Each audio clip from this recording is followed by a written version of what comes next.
Last year, around this time, Governor Sisolak couldn't shut up.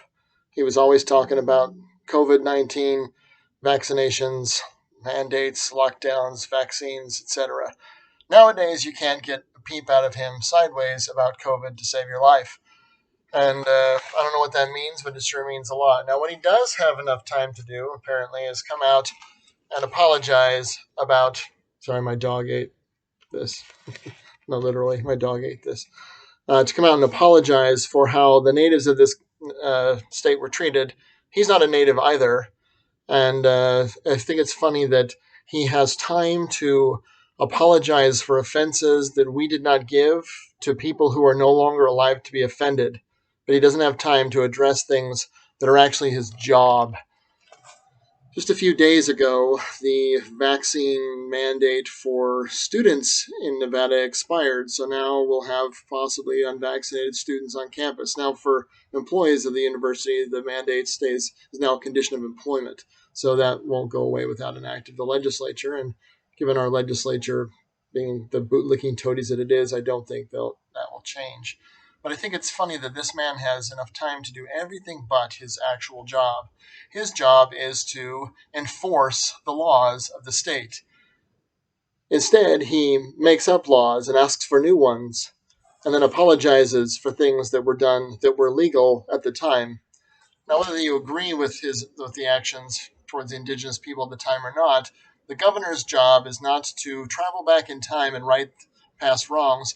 The governor's job is to make sure that the people who live in the state right now are taken care of, that they are following, obeying, honoring, and sustaining the law. Meanwhile, he goes to things and doesn't wear a mask and demands that we do the opposite. Then he has the audacity to go on here and apologize. I demand an apology from him for setting a duplicitous example, for talking one way and living another, for making this a priority of his administration instead of the people who live here now. Because he has plenty of time, apparently, to do his job and does everything but that. Now, when politicians talk about apologizing for past wrongs, they're usually doing this to virtue signal and say, look, I'm a good little soldier. Because what are they really going to do? They're going to jump in a DeLorean and go back to 1885 and meet with the natives of the state of Nevada and try and make things right? No, because if they did, then they tried to come back, they would come back to a world that was different because they would have changed the past. You can't change the past. All you can do is move forward and do better in the future. This is the kind of person who talks about how the future is great and spends all of his time focused on the mistakes of the past. If you are focused on the past this much, you cannot see clearly in order to lead people into the future. And whoever runs against this man for governor needs to clean his clock. Because this is a man who doesn't know how to take being the governor of a state seriously, let alone the governor of a state in which he is also not a native. I've been here longer than he has. Like, come on, man. What makes you a native anyway? The Native Americans they always talk about, if you think back into antiquity, are not native to this land either. Now, whether you are a believer in the evolutionary theory of man, Pangea, and the intercontinental drift, or a believer in some sort of religious tradition, no one is indigenous to these continents. The archaeological evidence suggests that some individuals came across the land bridge from Asia and then peopled this land, which means that the Native Americans are actually Asians. And if you look at their genetics, you might actually find that that is so, which means they're not native to here either. We're only going back far enough to a certain point. But no one's fighting for the Mayans to have Mexico back, but some moron says it's time to make Nevada Mexico again. How convenient that it only goes back far enough until it helps you, because there aren't really any natives, and almost no one on the planet is living in their native land. The people of Europe now aren't from Europe. Not originally, they're from Asia. And if you believe in evolution, we're all Africans, which means everyone in America right now is technically an African American, whatever the hell that means. Because if man really did evolve from some other sort of primate, then we would have spread out of Africa, which means that's our native land, but that we're not the natives either because we evolved from some other organism. So the whole notion that there's some sort of native entitlement to what this is, that it goes to a certain point and not further back, is illegitimate, illiterate, and ironic because no one is from anywhere except for where they are from now. This is where I live. I wasn't born in Nevada. I was born in the United States of America, but I wasn't born here. If I must return to my native land, then I must go to a place that is foreign to me, a place where I have nothing in common with the people who currently live there, who may not be from there either. Because let's face it, we live now in a world where you can come and go as you please, where you can live anywhere, do anything, be with anyone that you want at any time, even if it's with multiple people or with no one at all. We have that freedom. We have that opportunity because we can go and buy stuff. We can sit in an office in air conditioning while heated. Well, I don't know if the heater's on today. It's not that cold in Vegas. And talk to people we don't know over the internet, something that the natives would have never dreamed of. So whatever wrongs were done to them, other rights have already been done to make things right. They have indoor plumbing, central heating and air, electricity, medical care, transportation, refrigeration, and communication, all of which are things that the evil colonizers have brought to civilize the rest of the world. So this is a man who is as clumsy as he is stupid, who is clumsy in that he goes out and puts out sound bites. This is from the 5th of December. I found this morning while I was out walking.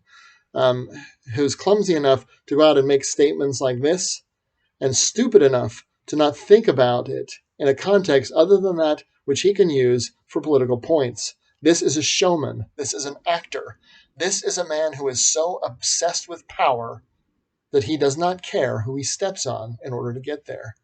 If you're not a Native American in Nevada and you're a voter, he just spat in your eye and shat on your face. Then you need to apologize. Apologize for what? I didn't do anything. I had nothing to do with that. I've never owned a slave, and I've never tortured or kicked a Native American off of his land. The place where I live now, I bought from a bank that kicked somebody else out because he didn't pay. I don't know how he got it. I don't know who it belonged to, but I'll bet bottom dollar the Southern Paiutes didn't want the land where my house currently resides because it's sitting right next to a wash, and underneath the house is a big pan of caliche, and no one wants to live there. So why are they upset that I'm there now? My first student worker here said, the only reason why Mexico wants this area back is because white men came here and built something worth having. So, apology? I don't think so. And Governor Sisolak, get back to work. Because this is not what you are paid to do. This has nothing to do with anyone but you in advancing your raw gabbet, snollygoster, ultra-crepidarian attitude that tells you that you are entitled to greater leadership, greater prosperity, greater wealth, pelf, and position, simply because you say the right words to the right people and you can foment anger. This is Christmas time. This is a time when we think about giving to others. Not about taking from some and giving it back, but about freely taking the things that we have and giving them to others. About caring for the less fortunate. About reaching out. About treating others as all the family of man, which includes treating people who are not criminals like they're not criminals. You and I did not take this land. You and I did not colonize this land. You and I did not do any of the things to those people that were done. And as atrocious as they are, we don't go over to Germany and beat everyone up because some Germans once mistreated some other people.